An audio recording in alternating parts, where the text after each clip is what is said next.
Good afternoon.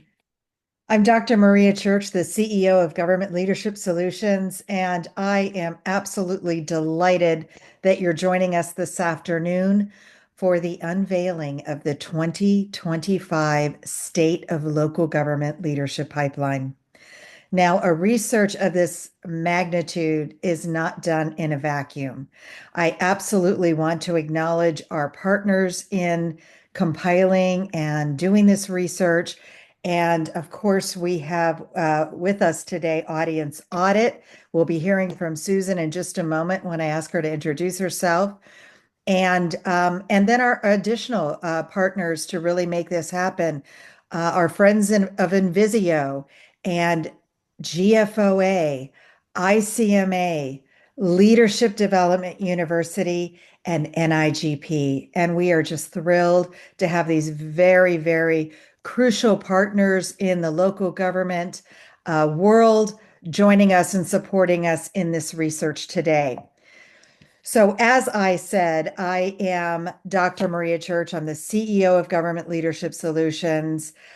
We work with local governments like all of you to help you really step up your leadership development, be very intentional around your organizational culture, and support you through a myriad of other ways, whether it's retreats, strategic planning, your belonging and welcoming initiatives. And we're here to share this information with you, and we're absolutely here to support you on your leadership pipeline journey as well. I am thrilled to be able to introduce to you Susan Bear from Audience Audit. Susan, please introduce yourself. Thank you, Dr. Church. It's great to be here again. Hi, everyone. I am founder and CEO of Audience Audit. We are a market research agency that works with organizations and consultancies like Government Leadership Solutions to do original research. And this is a thrill. We did this study first 2 years ago in 2023 and back again. And I think you'll find that there's a lot of interesting data here and some interesting changes versus a couple of years ago that I certainly didn't expect. You and me both, Susan. So let's get right to it. Before we begin really looking at the data, I just want to share with you really the three compelling reasons why Government Leadership Solutions embarked on this massive project to do this research. Really, the very first reason we actually did the research in 2023 is because there had never been a study done exclusively for local governments to look at the local government leadership pipeline. And that actually surprised me quite a bit to the point that I said, holy cow, I know the work that we're doing anecdotally, this is something we need to look at. This is a really, really serious, what I thought would be an issue. Of course, before the data, again, it was anecdotal. We need to find out if this is really something that is as serious as what my experience was telling me. So we embarked on that research 2 years ago. Since then, and of course, we're getting ready to unveil the 2025 results. We have made a commitment. Our organization has made the commitment to do this research for our industry every 2 years. So that is the number one reason why we're doing the research and why we're here today to share this with you. The second really compelling reason is, we're responsible for a lot of taxpayers' dollars, over $3 trillion that local government leaders are responsible for. So we absolutely want to make sure that we are the best stewards possible. And one of those ways of really, really solid stewardship is having a very strong and competent, ready now leadership pipeline so that leaders can step in and continue to be great stewards of $3 trillion in taxpayers' money. And then the third reason is really selfish on my part as an American citizen. I love the services that local governments provide. And I challenge anybody living in this country, in the United States today, who is not touched by local government services on a daily basis. And sometimes I think we take for granted the amazing services that our local governments provide for us. And so I don't want to see those go away. And they will. They will go away. They will privatize if we don't have ready now leaders to continue leading local governments throughout the country. So those are the three big reasons, and they're all big, big reasons why we actually did the research. Dr. Church, I really have to applaud you because I know that this research provides a lot of insight for your organization in your consulting work with local business leaders.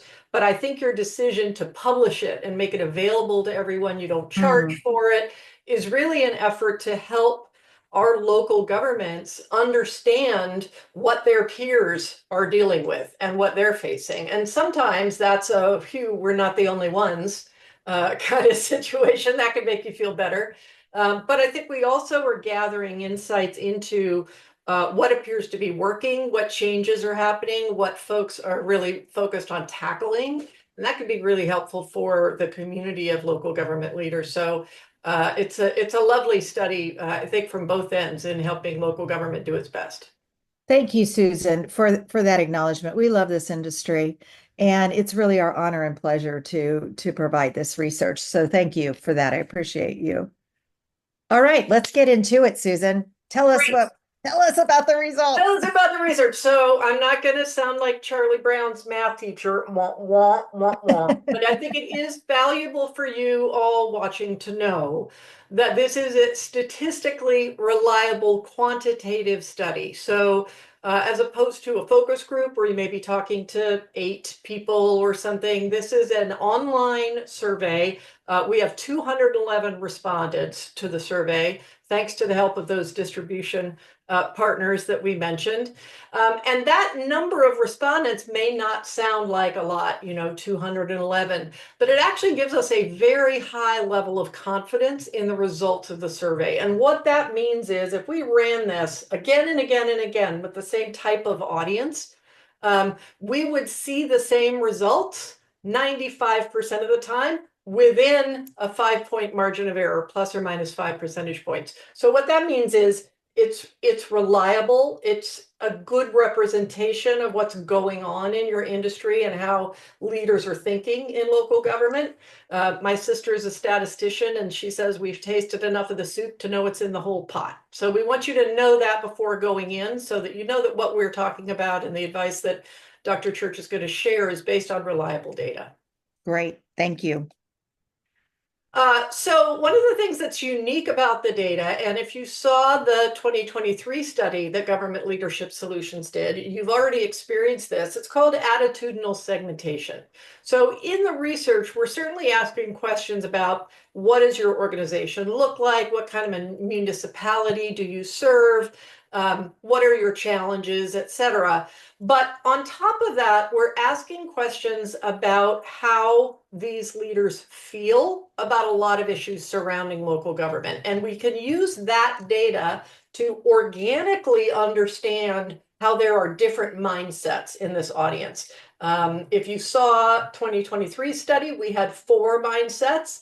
I'm not going to give away the scoop quite yet as to what we saw in 2025, but I think you'll see that they are very different, and how they think about their organizations and leadership and local government in general can really change how they perceive today and the kinds of challenges that they see affecting their organization and the solutions that they see for those problems. So it's sort of a unique thing. I hope you enjoy looking at these mindsets and get some added value out of that approach. So as I said, last year we had 2 years ago, we had 4 segments, mindsets in the audience. This year we have 3, and we're going to talk about what happened with those two. Again, we didn't predetermine these buckets or how big they were and just sort of find people to fit into them. Our respondents told us what these buckets are. This year we have challengers, culturists, and guardians, and they're each about a third of the audience that we surveyed. If you are familiar with the previous research, you will recognize the culturists and the guardians. And the group that's new is challengers. So we're going to talk a little bit about what the challengers represent for local government leaders this year. So challengers are an interesting amalgamation of two segments that we found in 2023. Those segments were change seekers who really thought that their organization needed to start doing things right instead of doing things wrong, and achievers who were very proud of their organization's accomplishments, acumen, expertise, and how they were tackling challenges. Those two segments sort of collapsed into this one. We got the attitudes that defined the change seekers last year. We need to do better on a whole lot of fronts at my organization.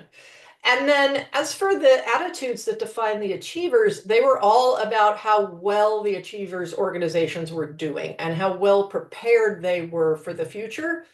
What we got as part of the challengers are sort of anti-achievers. It's those same attitudes, except that instead of strong agreement for a segment, we see strong disagreement with those statements. So the challengers are really folks who see lots of change that is needed and are deeply frustrated that their organization is not doing better. You can see some of the key attitudes here. Everybody rated these from an agree completely to a disagree completely. You could see the scale on the bottom. Highest score for agree completely would be a 6. So you see a lot of agreement with this group that they're worried about their organization's ability to fill leadership positions with qualified people.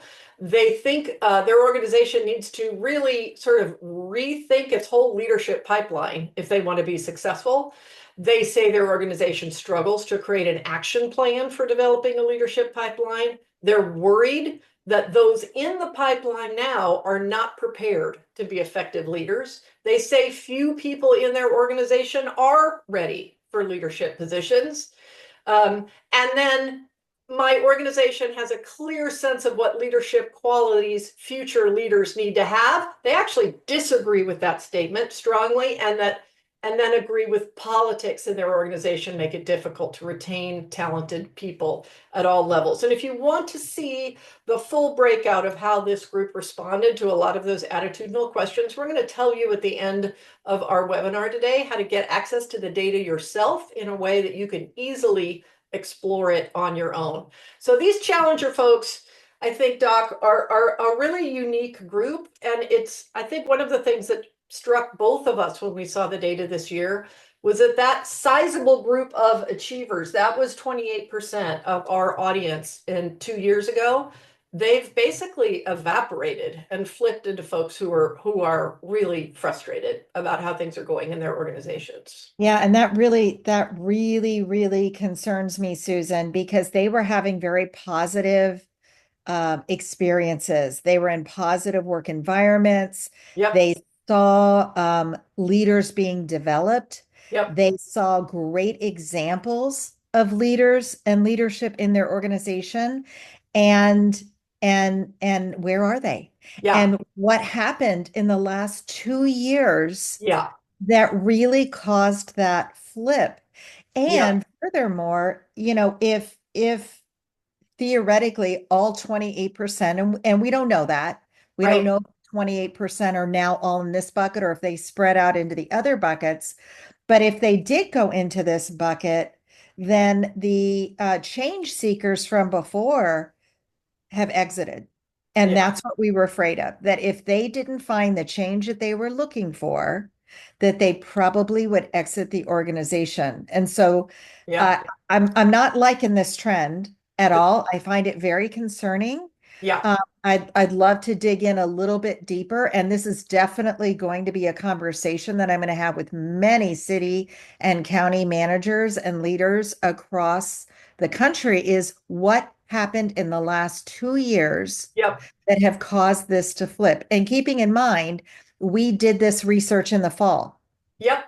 Same time, So both, we're now looking at both these. times. Yep, Yeah, it's we're now huge. looking at these results. So what happened, what transpired in the fall or in Mhm. the last 2 years that propelled this? Yeah, this And is very recent data. And I think, yeah, when you ask sort of what happened to the achievers, it's not like they just went into another group. When I look at the data between 2025 and 2023 and combine all of these segments together, we see significant drops in the percentage of respondents who strongly agreed with statements like, my organization has a proven system for measuring the effectiveness of leaders' performance. That's gone from 28% who strongly agree with that statement in 2023 to 12% in 2025. yeah, My organization does a great job developing future leaders. That has dropped significantly. My organization is very good at identifying rising stars to invest in for future leadership development. Dropped significantly. My organization has a clear sense of what qualities leaders even need to have. Dropped significantly from 37% in 2023 to 30 to 20%. 20% in 2025. That is almost in half, almost cut in half. So we're seeing something that doesn't just affect a subgroup. Here we're seeing real shifts in positivity about local government leadership and its preparedness for what's coming. So it is concerning. It deserves more attention for sure. yep, Yep. agree. Yep. Completely agree. All right, let's look at the culturists. Okay, so culturists are very similar to this same group that we saw back in 2023. These folks really believe that the key to robust, strong leadership at the local government level is culture in an organization. They want a strong culture in the organizations developing leaders. They want formal training. And they feel that the challenges of being a local government leader aren't maybe fully understood. So this speaks to, if you are learning from advisors who maybe aren't familiar with local government leadership, you may not have someone who really understands some of the details of this. So we need a strong workplace culture to maintain a robust leadership pipeline. The increased push for transparency increases the need for effective leaders. Strong belief among this group. Strong government leadership is the key to getting communities back on track. A very pivotal role for local government seen by these respondents. It's vital for future local government leaders to effectively navigate public perception of local government, something I'm sure most of you on the call can relate to. Local governments face more challenges now than ever, and most people underestimate those skills that are required to lead in this industry. So that's a third of our folks who say, you're not going to pull this off if you don't really have a foundational culture that is strong for developing leadership. Yeah, and when you look at other research too, especially in leadership development, through ATD and other organizations, professional organizations that are really 100% focused on leadership development and training, the data absolutely supports the retention and the effectiveness of the results Mhm. of those efforts. Yeah, So this does not surprise me at yeah, all, yeah. and does not surprise me that this group of attitudes showed up again this year. Yep. Well, these are experienced leaders in local government. They're not newbies. They've been around for quite a Right, while. So uh, right. so they would know. All right, our final group is guardians. We saw this group 2 years ago too. These folks really worry that what's happening in government leadership now, both at the local and the national level, are discouraging young people from getting into government, and that's having a real impact on the ability of local government in particular to do the job that it is supposed to be doing. So not enough young people interested in local government positions, young people much less engaged in issues at the local government level than people who are over 40, those old people. Um, Mhm. Bureaucracy interfering with the ability to get things done. Witnessing government leaders at the national level, they feel, discourages young people from considering local government career opportunities. Why would you get in to a path where that is sort of the apex of the industry? Younger people feel very different about the responsibilities of local government than people who over 40.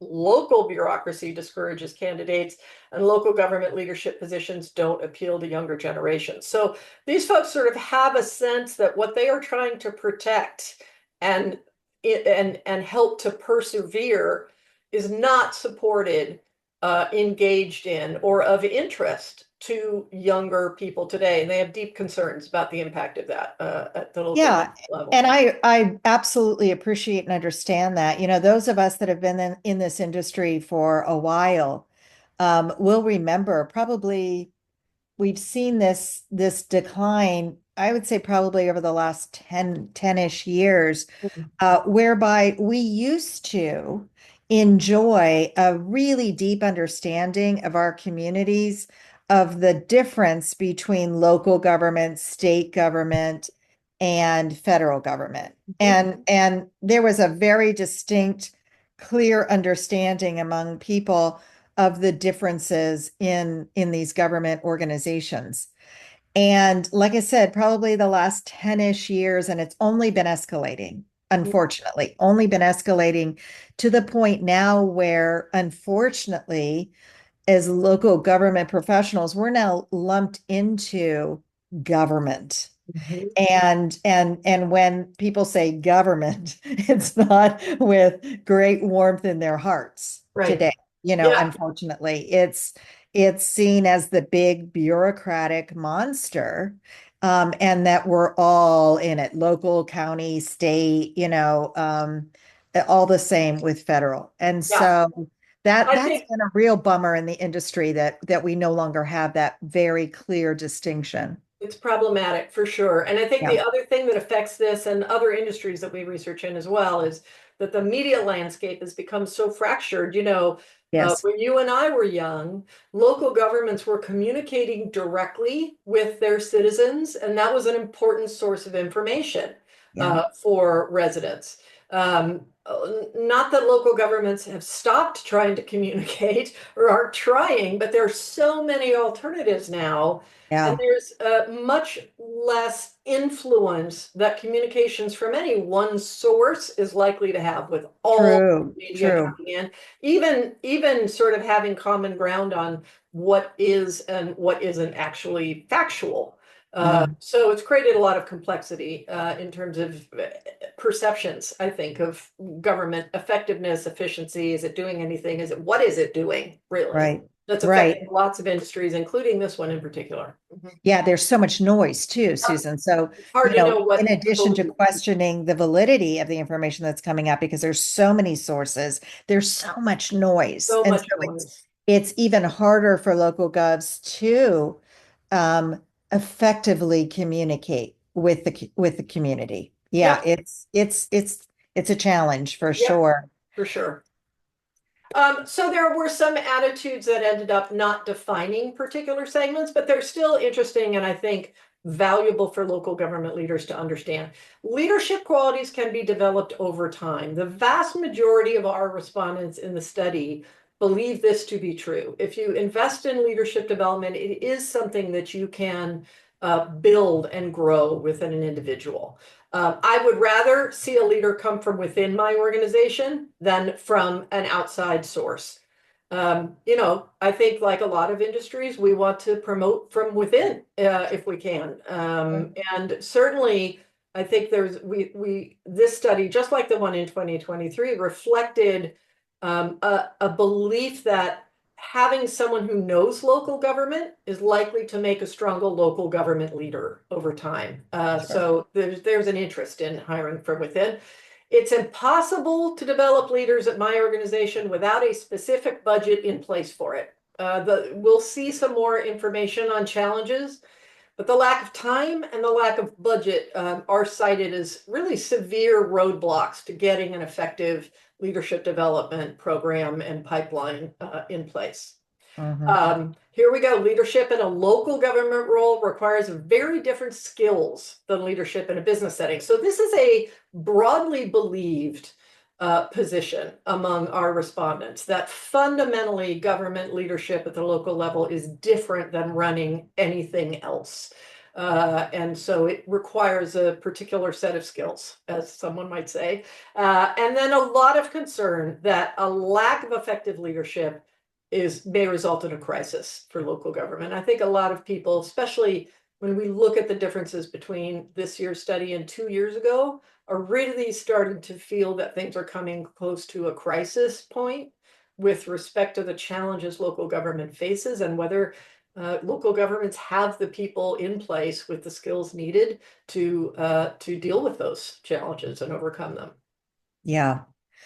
All right. So let's pause here for just a moment and, what are the key takeaways from this section of data? And we'll have two more sections of data that we'll look at and we'll stop and we'll pause after both of those as well. So clearly there are three clear-cut segments that emerged from the data without any preconceived notions. I was so eager to see, are the same four going to show up again, right? Um, Yep. so I was both tickled, that there was some new perspectives and new data, and terrified Yeah. when I realized, what this third group really was comprised of, as far as their experiences and their attitudes and Yeah. their beliefs. It's interesting, Maria, because one of our attendees says in 2023 we had a group of employees who felt good about their organization's leadership development, but in 2025 that group is gone. Yeah. And this is the challenge that we are facing. Mhm. So I think the question is how do we deal with this? How do we help local government leaders overcome this sort of problem? Yeah, absolutely. It's worrying. Challengers, of course, share the change seekers that we saw from 2 years ago, their frustration with weak pipelines Hmm. and the achievers' disappointment. Hmm. And yeah, that actually hurts my heart. Yeah. In 2025, positivity was too low for an achiever segment to show up. Yeah. Uh, A segment that was 24% of the group right. in 2023. Yeah, It's and it wasn't the smallest of those no, segments, actually. no, no. So yeah, So that fundamental change, positivity is too low. What foundational happened? change. Yeah. Yep. These distinct segments, they transcend all types of local governments, cities, counties, towns, districts. There was no significant difference between those. The same thing with size of the organization. Hmm. Small, medium, and large. This was equal opportunity Yep. data results. So we didn't really see any differences at all there. What they do all intersect with was their conversations, their thoughts, their beliefs, their attitudes around the import of organizational culture. Whether it was it was a positive culture to help develop leaders, or it was our culture is undermining our leadership development efforts. Yeah, So I mean, for challengers, their defining attitudes are almost exclusively about how poorly their organization is doing yeah, on this and how poorly prepared, how unprepared it is. So there's a lot of those concerns going on. yep. Yeah, yep. Challengers are passionate, and I loved this part of their attitudes, is that they're absolutely passionate about what is needed and Hmm. what needs to be fixed. So, Hmm. in other words, they're not apathetic. This Hmm. is not a group that's sitting back and, what we sometimes call butts in seats, right? Yep, They're they not haven't sitting given up. back That's being right. apathetic. No, they're active. And because they're passionate about what they believe needs to happen, and they've identified these very significant gaps. If those gaps cannot be filled, they're gone. They're Yeah. absolutely gone. And what scares me, Susan, frankly, is, are they going to just be gone from their organization, or are these potential leaders in the right environment, are they leaving the industry? And taking all of their experience and expertise with them. Yeah. Yeah, I And think that passion. and Yep, and passion with passion. them. I think it's really, one of the ways we measure sort of enthusiasm, passion for a position is to look at those folks who strongly agreed or strongly disagreed on that scale, not just the meh in the middle, but the folks who Mhm. were really polarized about it. And, 59% of the challengers this year strongly agreed that they are concerned about their organization's ability to fill leadership positions with qualified people over the next few years. So if there is a silver lining for these folks, it is that I think that fear, that concern and anxiety and their investment in local government leadership will keep Mhm. them around longer to fight the good fight. But I think ultimately, if progress is not made, they're gonna throw up their hands. But I think they're gonna roll up their sleeves first. Yeah. Yeah, And let's hope so, yeah, because I'd love to see that passion channeled into really positive changes, yeah. not One of just the for things them, we but for should the talk industry as about a whole. Yeah, one of the things we should mention is, these characteristics that are these mindsets, those are not companies, organizations. Those are individuals. And Right. so you may be looking at this data and saying, um, wow, I know somebody like that, or I feel like this, but my boss seems like that. That is completely possible. Most Absolutely. organizations probably have a mix of these folks. And I think a trick for the leaders in the audience is to think about how can they get the best out of everyone based Right. on sort of where they are on this. These challengers have a lot of energy around fixing this problem. And I think they're willing to put in the work. So I think thinking about how this landscape lays out across your organization can be a Yeah. really helpful exercise. Oh, I completely agree. That's a great point. Final takeaway in this section, and we'll move on to the next data section, is, and I thought this was very interesting, that the focus for the challengers grouping was really their own organization. So it was much more of a micro perspective, Yes. whereas the culturists and guardians, and we did see this last time we did this research, that the culturists and guardians had a more general, a broader, a more macro Hmm. perspective, really looking at the industry, not just their organization. Yep, that's So exactly I right. thought that was an interesting data point as well. Indeed. Thank you for joining us for today's episode of Leadership Blueprint. This wraps up today's conversation, but the journey doesn't end here.